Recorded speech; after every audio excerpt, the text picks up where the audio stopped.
So this drawing is 5-4 and the title of it is Hinge Guide. I'm going to not like start off by showing you everything that I do, but I'm going to kind of walk you through the couple steps that we're going to take to complete this drawing. First thing is to create this shape on the front plane. You can see that this is not a metric drawing, it's a decimal drawing. So make sure you open up the right file type. In order to create this, what I did was I created two circles, and then I drew a line down the center, all the way down the center, and I used offset. So I'm not going to show you how to use offset, just kind of play around with it. Some of you guys have already used it. So to use offset, and you're going to offset the line up 0.25 and down 0.25 to get this shape. You can see how far I drew the line. I drew it from the center point over 4 and created this shape right here. I didn't have the arcs, I just had where the lines met the circles. Same thing I did here. I had a line go through the middle and offset that 0.125 and down 0.125 and was able to get this shape right here. Then I used trim. If you haven't used trim yet in Inventor, you might want to try it. It's really neat and works just as well, if not better, than AutoCAD. And I trimmed part of the drawing to get this shape.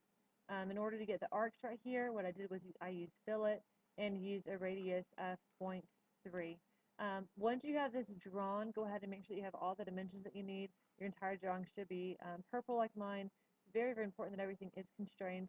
Another thing that's important is that everything is connecting. So if you go to the next step where we finish the sketch and extrude and your extrusion's not working, that probably means that somewhere along the line one of your arcs or your lines are not connected to something else. So that means there's an opening.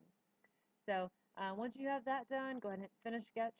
Then we're going to do extrude and select inside the feature. And we're going to actually extrude this 2 inches.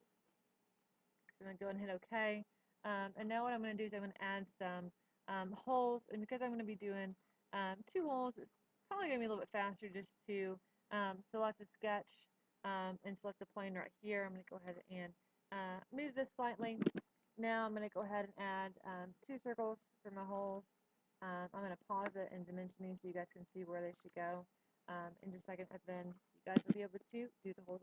So here are my 2 holes. You can see all the dimensions that I added.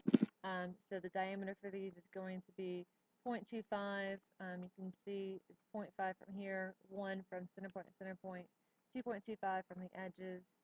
Once you have that done, go ahead and finish sketch. And because these are going to be extruded in the same manner, I can extrude both of these at once. I'm going to select both of them and change to cut, and it's going to cut through. It's cutting all the way through because it doesn't specify that it's doing anything otherwise. And I can go ahead now and hit check mark. Got my extrusions done. Now what I'm going to do is I'm going to do hole. So I'm going to be creating a counter bore. So it's not going to just be any hole. I'm actually going to be creating a counter bore. So I'm going to select that, and you can see that this image changes. My larger hole, I'm going to make that have a diameter of 1. Then my depth, so how far it's going down, is going to be 0.125. Then the diameter of my smaller, my inner hole, is going to be 0.5. So I've already got all of that changed now.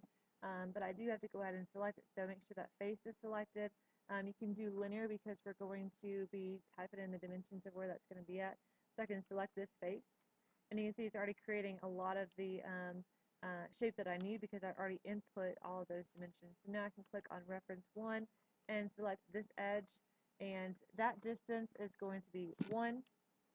Then I can click on reference for number 2, and that distance is going to be 1. So I'm going to give it a chance. It's taking a while to select. So let me do that one more time. So I make this 1, hit enter, and then bring that back up. I hit enter too quick. I'm going to do my reference 2 and select this face and then make that 1 and hit enter. And now I have my counter board, and that was so much easier.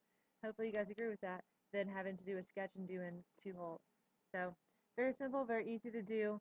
Once you have that done, make sure that you do save, and then we're going to go ahead and put that on a title block. I'm going to show you guys in just a second how that's going to look and what scale and what size. So this is how it should look on your sheet. So I went ahead and placed the views, isometric as well. Went ahead and made this shape, or sorry, this view and all the other multi-views as a scale of 3/4, and I made my isometric a scale of 1/2, and I also made sure that I shaded that. Once you've done all of this, go ahead and make sure that you add center lines lengths, dimensions, add the title. The title of this drawing is Hinge Guide, and again, this is drawing 5-4. Then you can go ahead and upload this to Schoology.